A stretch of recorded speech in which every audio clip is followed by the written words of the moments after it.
السلام عليكم إخواني وأخواتي. مرحبا بكم في قناتي. Nous nous retrouvons aujourd'hui dans une nouvelle vidéo pour traiter un cours de conjugaison arabe. Donc ce sera le cours numéro 7. Darsun fi tasrif adad saba. Dans des vidéos précédentes, nous avons vu l'accompli, l'inaccompli. Donc il nous reste un troisième temps, puisqu'en arabe il n'y a que 3 temps. Et ce troisième temps, c'est l'impératif, al-amr. Donc dans cette vidéo, nous allons voir comment nous allons construire le verbe à l'impératif. Ensuite, on verra la conjugaison d'un verbe sain à l'impératif. Alors commençons par quelques exemples. Lam tal'ab bil kurati. Tu ne joues pas au ballon. Donc là, on voit qu'on a un verbe qui est à l'inaccompli apocopé. Donc je rappelle qu'un verbe à l'inaccompli apocopé, il est obtenu en introduisant ce qu'on appelle une particule de l'apocopé. Ici, c'est lem.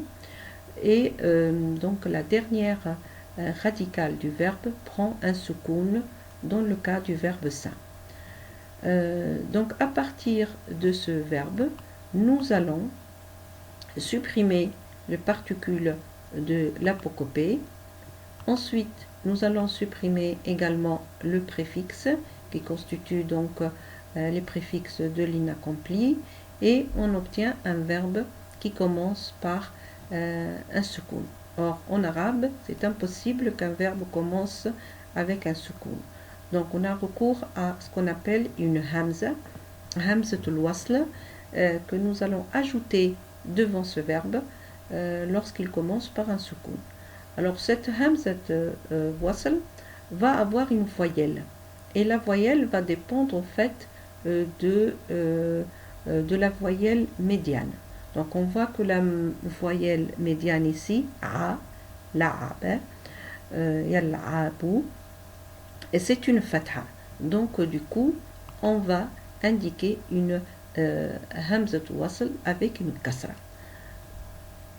Donc, on dit illa'ab bil kurati, joue au ballon. Et on obtient donc le verbe à l'impératif. Donc, on voit qu'il garde le soukoun également à la fin du verbe. Donc, il est également régi à l'apocopée. Deuxième exemple. Lam taktubi ad-darsa. Tu n'as pas écrit la leçon. Donc là aussi, nous avons un verbe qui est à l'inaccompli apocopé. Donc ça, c'est le premier point qu'on peut constater. Deuxième point, c'est un verbe qui appartient aux 5 verbes, puisqu'ici, il s'agit donc d'un verbe qui finit avec un lié, lam taktubi. Donc il a eu suppression du noun. Et ce verbe-là, donc on va le transformer pour obtenir l'impératif. Donc on va appliquer la même règle que nous avons vue précédemment. Donc on va supprimer la particule de l'apocopée. Ensuite on va supprimer également les préfixes du verbe à l'inaccompli.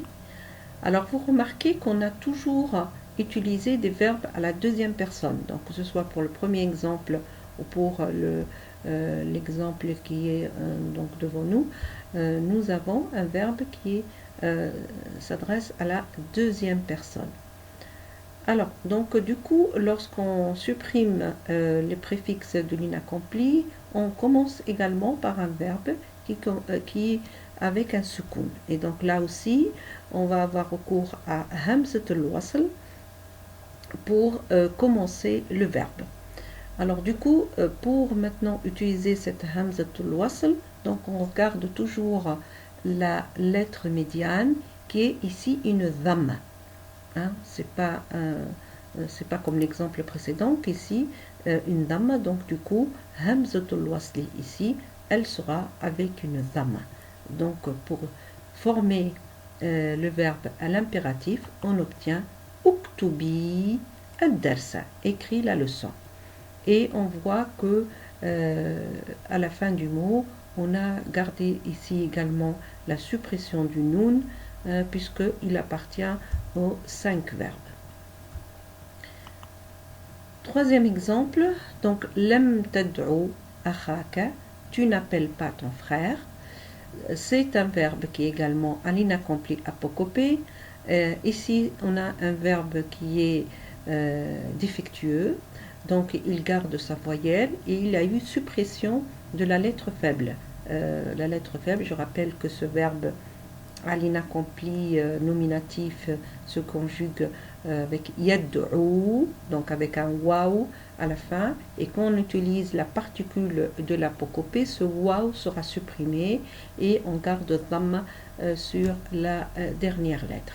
Alors maintenant, pour obtenir l'impératif à ce verbe défectueux, donc on applique le même principe, donc on élimine la particule, on enlève les préfixes, toujours donc on s'adresse à des personnes et on dit ud'u akhaka.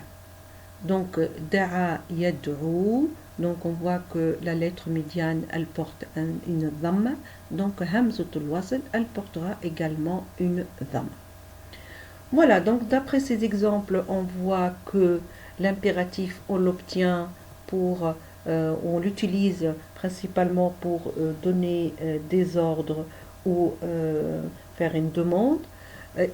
On l'utilise pour s'adresser à la deuxième personne, que ce soit au singulier, au duel ou au pluriel. Et il s'obtient à partir de l'inaccompli apocopé. Donc c'est ce que nous allons voir ici. Donc l'impératif exprime d'abord un ordre, il indique l'accomplissement d'une action dans un temps futur. Et il s'emploie qu'à la deuxième personne. Ensuite, il se construit à partir des deuxièmes personnes de l'inaccompli apocopé. On enlève donc du coup au verbe le préfixe de la personne. Alors, donc là, on a deux cas de figure. Donc dans les exemples, nous avons vu le cas où on commence, le mot commence, lorsqu'on supprime bien sûr les préfixes, le mot commence par un soukoun. Mais il se peut que pour certains verbes, il peut commencer par une voyelle. Donc si la première consonne porte une voyelle, on obtient directement la forme impérative. Dans ce cas-là, on n'a plus besoin d'introduire une hamzat wasl. Donc, exemple, alors le verbe yatakallamu, qui est donc à l'inaccompli nominatif, et à l'impératif, on dit takallam. Donc là, du coup, on a supprimé le préfixe et on a effectivement, on n'a pas rajouté hamzat wasl. Takallam, parle. Deuxième exemple, yata'allamu, on dit ta'allam, apprend. Donc là aussi, pas de hamzat wasl à rajouter. Si en revanche, la première consonne porte un soukoun, alors, donc nous avons vu qu'on ajoute le préfixe composé d'une hamza wasl et une kasra, donc alif avec kasra en bas, pour les verbes ayant une voyelle i ou a à la deuxième radicale.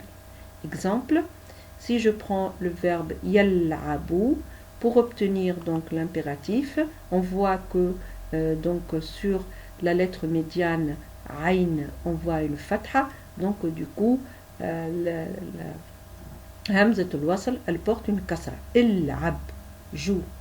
Deuxième exemple, yajlisu, donc on voit ici que la lettre médiane elle porte une kasra, donc du coup la hamzatul wasl portera également une kasra. Ijlis, assis-toi. Alors on peut utiliser donc la dhamma pour les verbes ayant un u à la deuxième radicale. Exemple, yadrusu, donc à l'impératif, puisque la voyelle donc se trouve sur la lettre médiane, on dit udrus, étudie. Yaktubu, même exemple, enfin même cas, yaktubu, uktub, écrit. Alors on va prendre maintenant l'exemple d'un verbe sain, le verbe fa'ala, qu'on utilise souvent pour conjuguer de façon générale un verbe à l'impératif. Alors je rappelle qu'on ne va utiliser que le mukhatab. Donc au niveau du singulier, alors pour la deuxième personne du masculin, on a if'al, if'al, donc anta, if'al. Pour le féminin, toujours deuxième personne, if'ali. On passe au duel. Alors le duel, ce sera le même verbe pour le masculin et le féminin. On dit if'ala. Et pour le pluriel, donc le masculin sera if'alou et le féminin if'alna. Alors, concernant donc cette conjugaison, on peut dire que le verbe à l'impératif est construit sur le sukoun, donc lorsqu'il s'agit d'un verbe simple. Ishrab, il'ab. La seule petite difficulté, c'est juste le hamza, savoir s'il faut utiliser une hamza avec kasra ou avec dhamma. La suppression du noun, s'il est adjoint ou waw du pluriel, ou alif du duel, ou ya de deuxième personne du singulier. Dans ce cas-là, on dit illa'aba, illa'abou, illa'abi. Donc, au fait, il reprend les mêmes caractéristiques de le verbe à l'inaccompli apocopé, donc suppression du noun pour les suffixes, et la suppression de la lettre faible si elle est faible de sa finale. Donc lorsqu'il s'agit de verbes défectueux, donc dans ce cas-là, on supprime la lettre faible et on garde la dernière voyelle. Alors remarque, donc au fait, pour donner un ordre à la première ou à la troisième personne, on utilise les particules li devant l'inaccompli apocopé. Exemple, on dit linadhhab ila cinéma, que nous allions au cinéma. Li yatakallam, qu'il parle. Et certains verbes, au fait, ne se conjuguent qu'à l'impératif. Ce sont des verbes particuliers, au fait, qui n'ont de temps que pour l'impératif. Exemple, le verbe hati, donc donner, apporter. Pardon. Le verbe ta'ala, venir, et le verbe halumma, aller. Voilà, merci de votre attention. N'oubliez pas de partager si vous avez aimé la vidéo. À bientôt. Merci, au revoir.